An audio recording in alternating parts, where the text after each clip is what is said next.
Here's a guy who thinks that evolution can't explain morality. Morality just comes from evolution. We are genetically directed to act with compassion towards others, and because it benefits our species. And this is a very common way for atheists and secularists to try to account for morality. But the problem with it is that if that's all there is, then there is no moral obligation at all. This is what we've been really arguing the whole time. How can someone, in this case, right, how can someone be morally obligated to just random chance forces of nature? It doesn't really make any sense. Well, that depends on what you mean by obligation. I would consider an act an obligation if there are negative consequences resulting from failure to perform it. Even if those consequences are imposed by forces of nature rather than by some intelligent agent, I consider myself to be no less obligated. Given that my evolutionarily programmed brain imposes suffering on me in the form of guilt, I am therefore obligated to avoid doing things that make me feel guilty. I mean, imagine if you had a Scrabble box in your shelf in your room, right? A Scrabble box, and you try to pull it off, and it falls off, and by chance it spells out, the letters spill out, and by chance it spells out, be good, don't do bad things, or something like that. Well, it would be crazy to think that, I'm obligated now to these chance forces of the Scrabble letters forming some kind of moral command. Well, no, but that would be because the Scrabble board has no power to enforce anything. It can't impose any consequences for disobedience. And I put command in scare quotes there because it's not really a command at all, you see.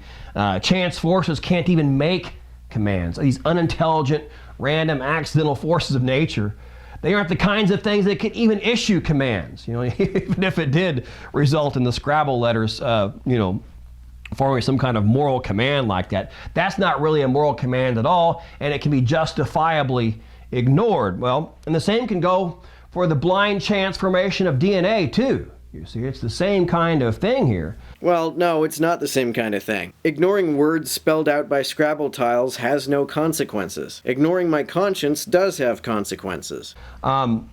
Just because a man may be very grateful that his DNA got him here and all these evolutionary forces occurred, there's no good reason to think that he's bound to follow the chance forces that produced his DNA. That is just simply absurd. So, well, what do you mean by bound? You are bound to do any action, the neglect of which produces consequences to which you are more averse than the consequences of commission. If that doesn't bind you, what binds you to a God? If the reason you are obligated to do what God says is not because of the consequences that disobedience produces, then what is the reason? This atheistic evolution objection, the trying to ground morality and the chance forces that produced DNA or that produced the evolutionary situation that we have here.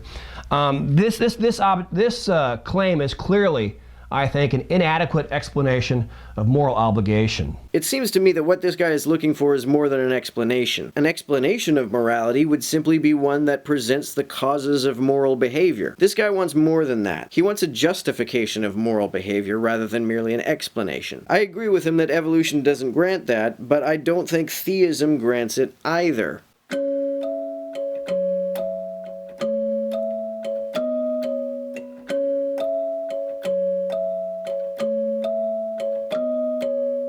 To everyone who helps me out on Patreon, you're a big help. Thanks so much.